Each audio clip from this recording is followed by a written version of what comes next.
Develop a passion for learning. If you do, you will never cease to grow. So keep learning as well as growing with NTP Academia.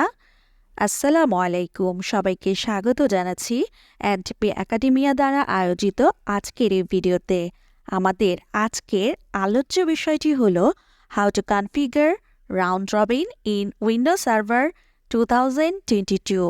আশা করছি সবাই ভালো আছেন এবং আমাদের গত ভিডিওগুলো দেখে অলরেডি আপনারা ডিএনএস সার্ভারটি ইনস্টল করে নিয়েছেন।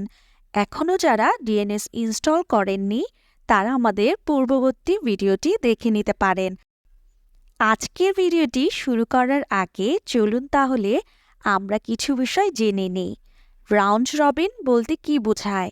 রাউন্ড রবিন একটি DNS domain name system server concept.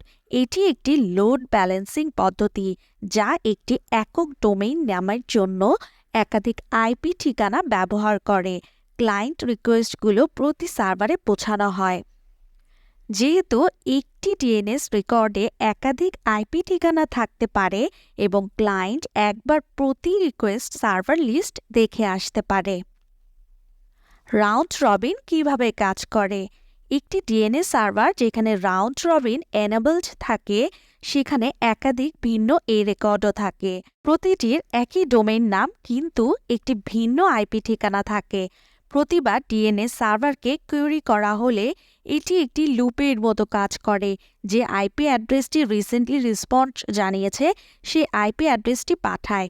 উদাহরণ অনুযায়ী আমরা বলতে পারি রাউন্ড রবিন ডিএনএস সার্ভারের আইপি অ্যাড্রেসগুলো ঠিক ব্যাটিং লাইন আপের বেসবল খেলোয়াড়দের মতো, যেখানে প্রত্যেকে একজনের পর একজন লুপের মতো করে সুযোগ পায় এবং তারপরে আবার লাইনের পিছিয়ে গিয়ে দাঁড়ায় পরবর্তী সুযোগ আসা পর্যন্ত। রাউন্ড রবিন কেন ব্যবহার করা হয়? এই পদ্ধতি ব্যবহার করা হয় লোড ব্যালেন্সিং এর মাধ্যমে একই সময়ে একাধিক সার্ভারে ট্রাফিক বিতরণের জন্য। এখন আমরা দেখব কিভাবে রাউন্ড রবিন কনফিগার করতে হয়। প্রথমে সার্ভার 1-এ সার্ভার ম্যানেজারটি ওপেন করে নিব। এরপর টুলস অপশন থেকে আমরা চলে আসব ডিএনএস অপশনটিতে। এরপর আমরা সার্ভার 22-তে মাউসের রাইট ক্লিক করে নিব। এরপর আমরা প্রপার্টিস অপশনটি সিলেক্ট করে নিব। এরপর অ্যাডভান্স অপশনটি আমরা এখানে সিলেক্ট করে নিচ্ছি। অ্যানাবলড রাউন্ড রবিন অপশনটি আমরা এখানে চেক করে দিব এবং অ্যাপ্লাই এবং ওকে ক্লিক করে নিব। ডিএনএস থেকে সার্ভার 22 এরপর abc.com অপশন সিলেক্ট করে নিউ হোস্ট অপশনটি আমরা এখন ক্লিক করে নিব।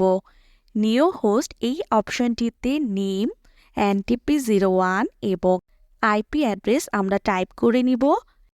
অ্যাড হোস্ট অপশনটি আমরা এখন ক্লিক করে নিব। সাকসেসফুলি ক্রিয়েটেড এই নোটিফিকেশনটি আসলে আমরা এখন ওকে ক্লিক করে নিচ্ছি। একইভাবে নিউ হোস্ট এই অপশনটিতে নেম NTP01 এবং আইপি অ্যাড্রেস টাইপ করে নিচ্ছি। অ্যাড হোস্ট অপশনটি ক্লিক করে নিচ্ছি। একইভাবে নিউ হোস্ট এই অপশনটিতে নেম NTP01 এবং আইপি অ্যাড্রেস টাইপ করে নিচ্ছি এবং অ্যাড হোস্ট অপশনটি আমরা ক্লিক করে নিচ্ছি। abc.com অপশনটি ক্লিক করে মাত্র তৈরিকৃত 3টি হোস্ট রেকর্ড আমরা দেখতে পাচ্ছি। উইন্ডোজ পাওয়ারশেলকে রান অ্যাজ অ্যাডমিনিস্ট্রেটর হিসেবে ওপেন করে নিচ্ছি। এরপর আমরা nslookup ntp01.abc.com টাইপ করে ইন্টার দিয়ে দেখতে পাবো 3টি অ্যাড্রেস দেখা যাচ্ছে। ping ntp01.abc.com -n1 টাইপ করে আমরা ইন্টার দিয়ে দেখতে পাবো আমাদের 192.168.10.110 এই অ্যাড্রেসটির জন্য পিং হচ্ছে। ipconfig/flushdns টাইপ করে ইন্টার দিয়ে নেব। ডিএনএস রিসলভার ক্যাশ ফ্লাশ হয়ে যাবে। ping ntp01.abc.com -n1 টাইপ করে আবারও ইন্টার দিয়ে নিচ্ছি। এবার দেখতে পারবো আইপি অ্যাড্রেসটি চেঞ্জ হয়ে গিয়েছে এবং এবার আমাদের অন্য একটি আইপি অ্যাড্রেস এর জন্য পিং হচ্ছে। ipconfig/flush DNS টাইপ করে ইন্টার দিয়ে নিচ্ছি। ping ntp01.abc.com-n1 টাইপ করে ইন্টার দিয়ে নিচ্ছি। এবার দেখতে পারবো আগের দুইটি যে আইপি অ্যাড্রেস ছিল সেই আইপি অ্যাড্রেসটির পরিবর্তে অন্য আরেকটি আইপি অ্যাড্রেস শো করছে।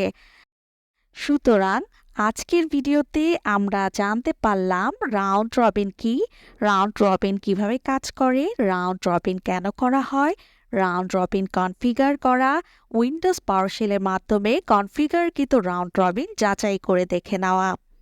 আজকের ভিডিওটি এই পর্যন্তই। এতক্ষণ সাথে থাকার জন্য সবাইকে জানাচ্ছি আন্তরিকভাবে ধন্যবাদ। আগামী ভিডিওতে উইন্ডোজ সার্ভারের অন্য একটি টপিক নিয়ে আবারও চলে আসবো আপনাদের মাঝে।